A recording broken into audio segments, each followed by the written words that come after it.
This morning we heard Auston Matthews is going to be out at least 4 weeks with the shoulder injury. At least a month, Leaf fans. Not great news to start the day. And we didn't know how the Leafs were going to play tonight, and I don't think the Leafs knew how to play tonight. They lose 3-1 to the Calgary Flames. They get outplayed 1,000,000-1. Except for the last, 5 minutes of the third period? And ideally you got a 5-on-3 in that span as well? Look, first period, you get outplayed. You can't make a pass. Freddie Anderson's got to make it feels like 1,000,000 sporadic saves to even keep you in the game. And somehow, it's 0-0 after the first period. As the shots on goal are 12-4 Flames in that first period. Second period, again, most of the same, but the Leafs start to get their legs going a little bit, get some shots on net, can't find the back of the net, and late in the second period, scramble in front of that, Morgan Rielly scores. Oh wait, no, he scores 1.5 seconds probably after the final horn goes for the period, and it's still 0-0. You put me a 1.5 seconds back on that clock, or 1.5 seconds before, and it is in the net, and it's a 1-0 Leaf lead going into the third period, which is massive. But instead, the Leafs are tied 0-0, and they just lost on any momentum they had there going into the third. Third period rolls around. Puck goes, I think a puck gets deflected or something and ends up back in the Calgary Flames end. The Calgary defenseman and Zach Hyman pretty much together. They kind of start turning together. Accidentally bump into each other. Hyman falls. I don't remember if the defenseman fell. And Zach Hyman gets an interference penalty. What? That's terrible. And that puts them in the power play. And Sean Monahan scores on the power play, giving them the 1-0 lead. And at that point right there, the way this Leafs team is playing throughout this game so far, you got nothing for it. I mean, it's terrible. 55 seconds after that, a terrible opening pass from Morgan Rielly. Mitch Marner tries to knock it down, can't turn over, and there's Elias Lindholm is probably about as wide open as he can be, right in the slot. One-timer snapshot, 5-hole on Freddie Anderson. Nothing he can do.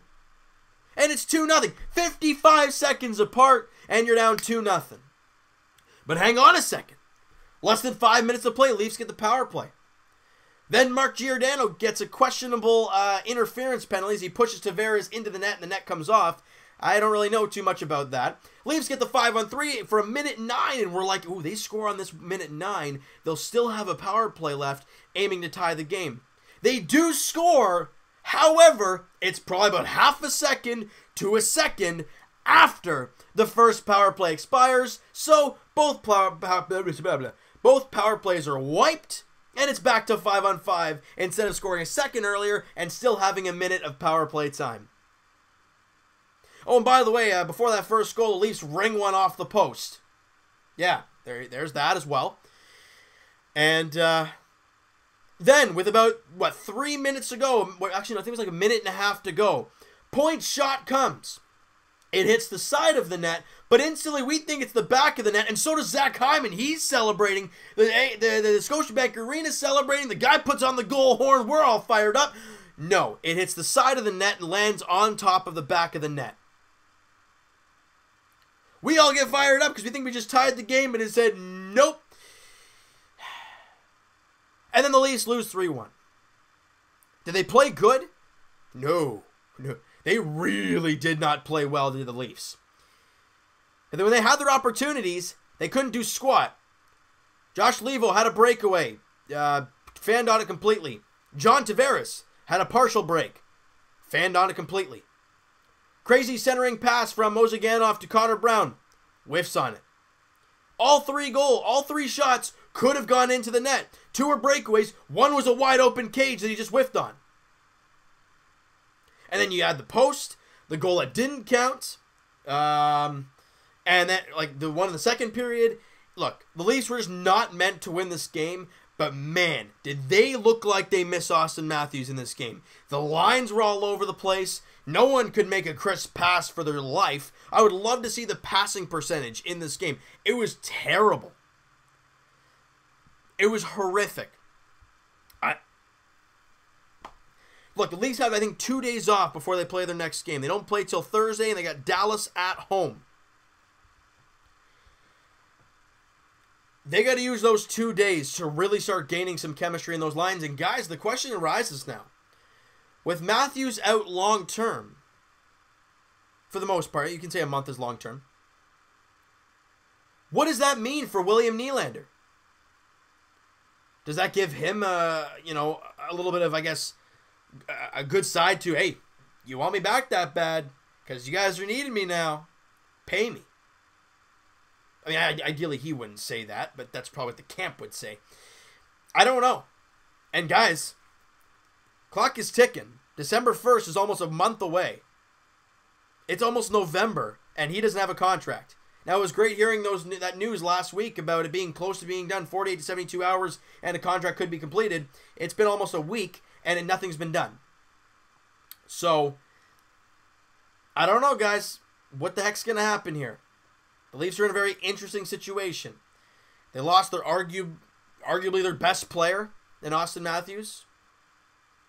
Yeah, he was slumping before he got injured, but he's still Auston Matthews. I don't know what's going to happen here, guys. We need guys to step up. A guy like Andreas Johnsson. Patrick Marleau, I think he's got 1 goal this year. This is where you want John Tavares to really be John Tavares. And Nazem Kadri, same thing. You need your guys to take that next step to fill that hole for Auston Matthews. But now that this is all happening and he got injured, like I said earlier, the lines are all jumbled. Guys are playing with guys they haven't played with most of the year. And the D-core wasn't great. Morgan Rielly did not have a good game. I love Morgan Rielly, but there were obviously that terrible turnover to cause the second goal, and the terrible turnover for the third goal, but arguably the empty netter, but he didn't have really a choice. He had 10 seconds on the clock. He got to rifle it up the ice, but of course, rifles it right at their guy, and he puts it in the empty net. They got to be better. Now, it's just one game,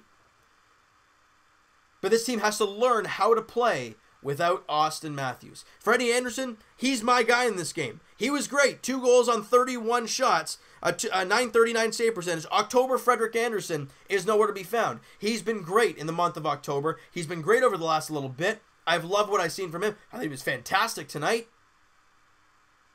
The Leafs weren't, though. Freddie can only do so much. Look, sometimes you say, oh, goaltender's got to steal you a game. Yeah, but if you don't score anything until about 5 minutes to go in the third period with a 2-man advantage, you're not going to win many games that way.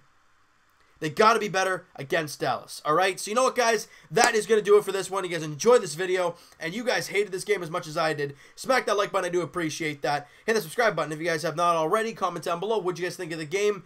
What'd you think of this team overall? As of right now, what are your thoughts on this team, without Auston Matthews? Also, the William Nylander situation.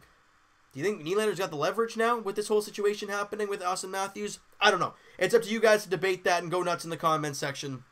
Hit the like button, subscribe button, comment, all that great stuff, guys. And Evan and I will talk to you guys Wednesday afternoon, podcast edition. We had a lot to discuss towards this Leafs team and towards the Jays and Raptors as well.